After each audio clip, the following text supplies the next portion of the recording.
स्वराज में आप सबों का स्वागत है और मैं हूं संतोष सिंह। और आज हम टाइम्स ऑफ स्वराज में बात कर रहे हैं कि शिक्षकों के तबादले को लेकर जो अलग अलग तरीके की खबरें आ रही थी और जिस तरीके से खबरें दिखाई जा रही थी, आज विधानसभा और विधान परिषद में कमोबेश इसी इश्यूज को लेकर बहस हुई है। सदस्यों ने मंत्री को घेरा और मंत्री से समझना चाहा कि आपकी तबादला नीति क्या है, कैसे आप तबादला करने जा रहे हैं, या फिर जो नियोजित शिक्षक को आप विशिष्ट शिक्षक बनाए जा रहे हैं, क्या जरूरत है उनके जगह को बदलने के लिए। बड़ी बड़ी बातें हुई, लेकिन अंततः उन्हीं बातों पर सहमति बनता हुआ दिखा जिन बातों की चर्चा हम पहले दिन से कर रहे हैं कि पति पत्नी और विकलांग फिलहाल स्वेच्छा से तबादले का लाभ इन्हीं तीन लोगों को मिलेगा, पति पत्नी और विकलांग को, और किसी को भी इसका लाभ फिलहाल अभी नहीं मिलेगा। आप इस डिबेट को देखिए और गौर से सुनिए। अंत में नवल किशोर यादव ने भी यही विनती की मंत्री से कि कम से कम पति पत्नी और विकलांग को एक जगह कर दीजिए, उसको घर के नज़दीक कर दीजिए, क्योंकि सरकार का ये नीतिगत निर्णय हो चुका है। और नवल किशोर यादव हो चाहे संजीव सिंह हो, जो कोई भी है, बंद कमरे में जब बातचीत होती है तो स्थानीय शिक्षकों की वजह से क्या परेशानी हो रही है ये भी खुलकर बोलते हैं।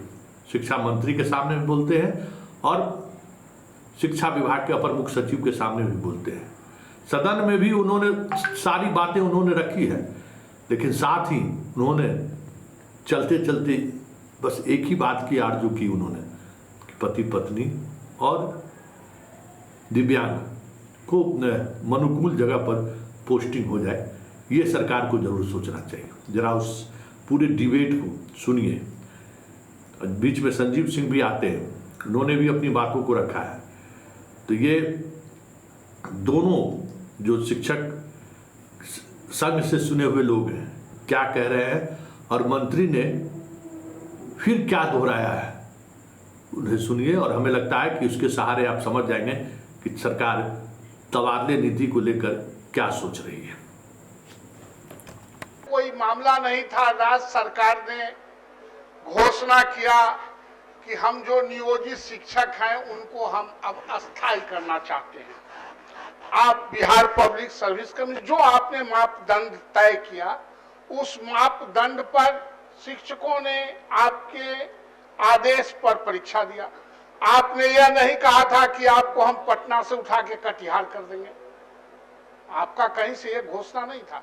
महोदय, जब कोई आदमी 20 वर्ष तक, 15 वर्ष तक, 16 वर्ष तक एक स्कूल में काम कर रहा है, वहां के परिस्थितियों से वो अवगत है, वहां के बच्चों से अवगत है, वहां के बच्चों के अभिभावकों से अवगत है, वहां के इंफ्रास्ट्रक्चर से अवगत है, तो फिर उसको आप उस शिक्षक को अन्यत्र स्थानांतरण कर देंगे तो फिर उसको 5 साल 7 साल वहां एडजस्ट करने में लगेगा। वहां के, आपको मैं एक बात याद दिलाना चाहता हूं सभापति जी, एक बार 437 धारा लगा के लालू जी के राज्य में सारे शिक्षकों को प्रमंडल से स्थानांतरण कर दिया गया।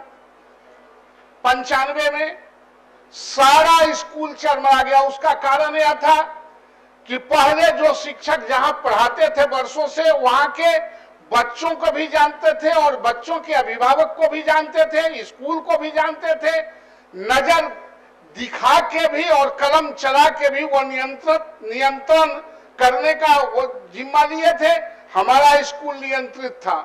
पुनः जब सारा स्कूल चरमरा गया तो फिर इसी सदन में हम लोगों के आग्रह पर वो वापस हुआ 437 और तब कुछ स्कूल सुदृढ़ हुआ। उसके बाद एनडीए के सरकार ने एक तत्काल नियोजित शिक्षक के नाम पर उसको नियुक्ति किया महोदय। तो अब उसको स्थानांतरण अन्यत्र, आप पढ़ाई की बात नहीं करते, कोई अधिकारी पढ़ाई की बात नहीं करते, सिर्फ छुट्टी कटौती की बात करते हैं, स्कूल में टीचर पहुंचा कि नहीं इसकी बात करते, कोई सिलेबस की बात नहीं करते, कोई गुणवत्तापूर्ण शिक्षा की बात नहीं करते, कोई बच्चों की आईक्यू टेस्ट करने के लिए सर्वेक्षण नहीं करने जाते हैं, सिर्फ शिक्षक का सर्वेक्षण करने जाते हैं। आप जब शिक्षक का सर्वेक्षण करने के लिए भेजते हैं तो जरा बच्चों का भी आईक्यू टेस्ट ले लीजिए ना। आपका तो मुख्य पर्पस है, सरकार का मुख्य पर्पस है बच्चों को उन्नत बनाना।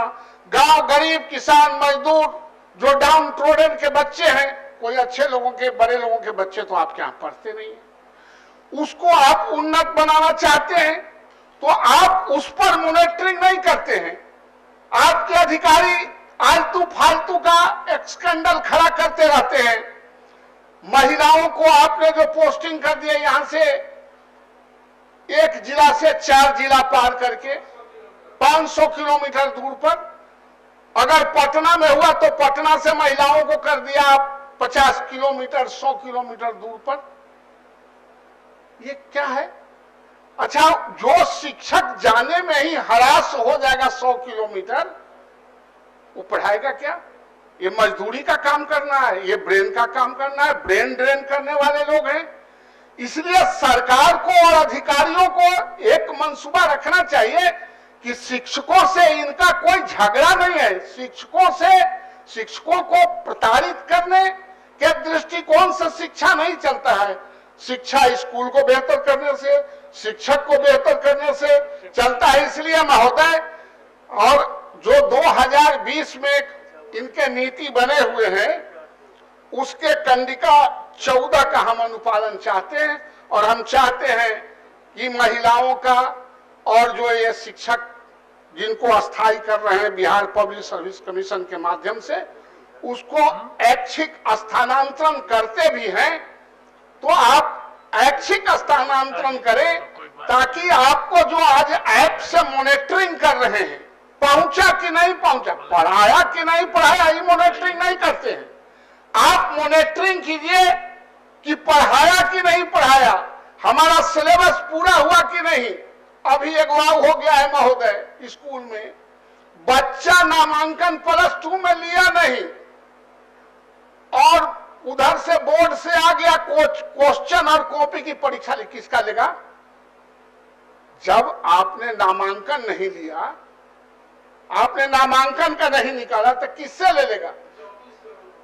सिर्फ क्वेश्चन कॉपी छपवा के कमीशन खाने के दृष्टिकोण से आप स्कूलों को थोपना चाहते हैं। आप महीना में एक बार आप परीक्षा लेना चाहते हैं, उसका फलाफल क्या है इसको किसी ने देखा? परीक्षा हुआ कि नहीं हुआ, परीक्षा में कौन बच्चे कैसे किए, आपका क्वेश्चन क्या था? आप क्वेश्चन 5 दिन पहले ही भेज देते हैं, स्कूल में टीचर उसको 3 दिन तक कॉपी लिखवाते हैं। तो आप इसको नियंत्रण नहीं करेंगे, आप नियंत्रण करेंगे खाली ऐप बना के एक स्कैंडल करने के लिए, अपना टीआरपी बनाने के लिए। इसलिए महोदय, आपके माध्यम से मैं माननीय मंत्री जी से आग्रह करता हूं कि जो आप अभी बता रहे थे कि आपने कमेटी बनाई है स्थानांतरण के लिए, तो आप वैसे इन शिक्षकों को जो जहां है, जो जहां रहना चाहते हैं, ऐच्छिक स्थानांतरण करें, और महिलाओं को तो निश्चित रूप से ऐच्छिक स्थानांतरण में लाके हेडक्वार्टर के नजदीक रखें, ताकि बेटी और बहनों को कोई कठिनाई नहीं हो सके। ठीक है, माननीय सभापति महोदय, अभी हमने जो बात पहले भी बताई कि जो नियमावली 2023 बनी है और उसमें हमने एक जो कमेटी बनाई है, माननीय सदस्य की चिंता है कि उसमें महिलाओं को, दिव्यांगों को या हस्बैंड वाइफ की टीम हो और उनको नज़दीक से नज़दीक पोस्टिंग दी जाए, सबका ख्याल रखेंगे। लेकिन ये मानना सदस्य का कहना कि सरकार की चिंता नहीं है शिक्षा के बारे में, तो आप जब से माननीय मुख्यमंत्री जी ने जिम्मेवारी संभाली है, आप उस वक्त का और आज का फिगर देख लें कि जो स्कूल में कितने बच्चे जाते थे गरीब के या सभी वर्ग के, आज जो प्रोत्साहन राशि दी जाती है, जो मैट्रिकुलेशन का रिजल्ट होता है, जिसमें या इंटर का रिजल्ट होता है, उसमें 50% से ज़्यादा बच्चियां रहती हैं, बालिकाएं रहती हैं, और जो ड्रॉप आउट का जो रेट है उसमें भी बहुत कमी आई है। तो अनुश्रवण निश्चित रूप से हम लोग कर रहे हैं, और सिर्फ टेक्नोलॉजी के ख्याल से नहीं है। और जो आपने क्वालिटी की बात कही माननीय सदस्य ने, तो एक दक्षता क्लास हम इसीलिए ले रहे हैं कि इसका अनुश्रवण हो सके कि जो क्लास में जो बच्चे हैं जो और बच्चों के बराबरी नहीं कर पाते हैं, इसलिए दक्षता कक्षाएं उनकी ली जा रही हैं कि सभी बच्चे, क्योंकि वो बाहर कोचिंग अफोर्ड नहीं कर पाएंगे, जो बच्चे क्लास में अच्छा नहीं कर रहे हैं और बच्चों से पीछे हैं, तो दक्षता जो क्लासेस ले रहे हैं इसलिए कि वो भी अपने क्लास के बराबर आ सके। तो कुल मिलाकर शिक्षा में निश्चित रूप से बहुत गुणात्मक सुधार आए हैं। छात्रों की भी संख्या बढ़ रही है, महिलाओं की भी संख्या बढ़ी है, जो पोशाक योजना, साइकिल योजना, सभी तरह से फायदे हुए हैं। और जो मैट्रिक के बाद जो स्कॉलरशिप, जो प्रोत्साहन राशि दी जाती है इंटर के बाद, ग्रेजुएशन के बाद, ये सब शिक्षा में काफ़ी सहायक हुई है। स्कूली शिक्षा में भी काफ़ी सुधार हुआ है। लेकिन माननीय सदस्य के जो वाजिब बातें हैं कि हम इनका ख्याल रखें अपने शिक्षकों का, तो मैं आपको अपने तरफ से आश्वस्त करना चाहता हूं कि आपने देखा होगा कि जो शिक्षकों के प्रति या यूनिवर्सिटीज के प्रति जो एक टग ऑफ वॉर था, जो रस्साकशी थी, उसमें तो निश्चित रूप से कमी आई है। आप इसको मानेंगे कि जो जिस तरह का टेम्परेचर था उसमें तो कमी निश्चित आई है। तो हमारे इरादे भी बिल्कुल नेक है, लेकिन हम लोग डिसिप्लिन के साथ निश्चित रूप से जहाँ तक हो सकेगा उनके जो भी सुविधाएं हैं, जहाँ तक हो सकेगा डिसिप्लिन को रखते हुए, और ये भी देखना होगा कि किस स्कूल में कितना वैकेंसी है, ये सभी को ख्याल में रखते हुए हम लोग पोस्टिंग्स करेंगे और यथासंभव हम लोग प्रयास करेंगे कि उनकी जो भी समस्याएं हैं उसको दूर कर सकें। हमें माननीय सदस्य से हम अनुरोध करेंगे कि अपना संकल्प वापस लें। अनुमति दिया जाएगा, बस 1 मिनट का समय। महोदय, जिन शिक्षकों के बारे में ये सक्षमता परीक्षा आयोजित की गई, या वैसे स्थानीय निकाय के शिक्षक जो बिहार लोक सेवा आयोग द्वारा की परीक्षा में उत्तीर्ण हुए, वैसे सारे शिक्षकों के सेवा काल का टाइम लाइन फिक्स किया जाए। मंत्री महोदय जैसा कह रहे हैं, एक उच्च स्तरीय समिति बनी है, हम लोग भी देख रहे हैं। चूंकि माननीय सदस्य कह रहे थे 2 संकल्प आया था स्थानांतरण और पदस्थापन के बारे में, तो उसमें एक फिक्स कर दे जिनकी सेवा 10 वर्ष हो गई है, 15 वर्ष हो गई है, ऐच्छिक और स्वैच्छिक अगर हो जाएगा तो सारी बीमारी मिट जाएगी। दूसरी बात, शिक्षक सहज रहेंगे तब वो अध्यापन कार्य करेंगे। सहजता अगर उनको नहीं रहेगी तो वो अध्यापन कार्य नहीं कर सकेंगे महोदय। तीसरी बात, जो मंत्री महोदय ने कहा, जो शिक्षक और शिक्षिका पति पत्नी, मैं उसमें एक सुझाव देना चाहता हूं, लेकिन सुझाव भी मंत्री महोदय आपको दिया है। अगर किसी भी सरकारी सेवा में पति या पत्नी कोई में से एक शिक्षक हो और दूसरे किसी सरकारी सेवा में हो, जो आपके कार्मिक विभाग की नियमावली में कहती है, उसको भी उसमें इंगित करें। तो ये जरूर करना चाहिए। अगर ऐसा नहीं किया जाएगा तो वो संभव नहीं होगा। और दूसरी बात, जो परीक्षा के बारे में माननीय सदस्य कहे, मुझे लगता है इसके पहले 6 मासी परीक्षा का प्रावधान था। महोदय, महीने महीने परीक्षा कौन देता है? ये हास्य का विषय। भले देख ले मंत्री महोदय, धरातल पर अपने ही क्षेत्र में 10 विद्यालय को देख ले, वो 6 माही परीक्षा होनी चाहिए। सर, पढ़ाई होगी ना, परीक्षा इसीलिए पहले हम लोग देते थे 6 माही बरमाही, टेस्ट होता था, टर्मिनल होता था, लेकिन ये प्रत्येक महीना परीक्षा। और महोदय, इसको समाप्त कीजिए। 1 मिनट बस। महोदय, परीक्षा का प्रश्न आउट हो जाता है, इसमें कौन सी परीक्षा है बताया जाए? परीक्षा का प्रश्न आउट पहले ही हो जाता है, 5 दिन 10 दिन पहले ही बोर्ड से चला जाता है। महोदय, ऐसी परीक्षा नहीं दी जाए, ऐसी परीक्षा नहीं महोदय। बस इन्हीं सुझावों के साथ, क्योंकि माननीय मंत्री महोदय ने कमेटी बनाई है या देख रहे हैं शिक्षा विभाग को, तो निश्चित रूप से संवेदन सारे विषयों पर विचार करेंगे। मंत्री जी, आप इन्होंने आग्रह किया है, आप इसको वापस लीजिए। मंत्री ने आग्रह किया है तो हम लोग भी माननीय मंत्री से आपके माध्यम से आग्रह ही कर रहे हैं कि शिक्षक आपके दुश्मन नहीं, मूल स्रोत शिक्षक है। शिक्षा का मूल स्रोत शिक्षक है। तो आप उसको हर हाल में ऐच्छिक स्थानांतरण, स्वैच्छिक स्थानांतरण, और एक हमारा लाइन है कि 2020 की कंडिका 14 का अनुपालन करें।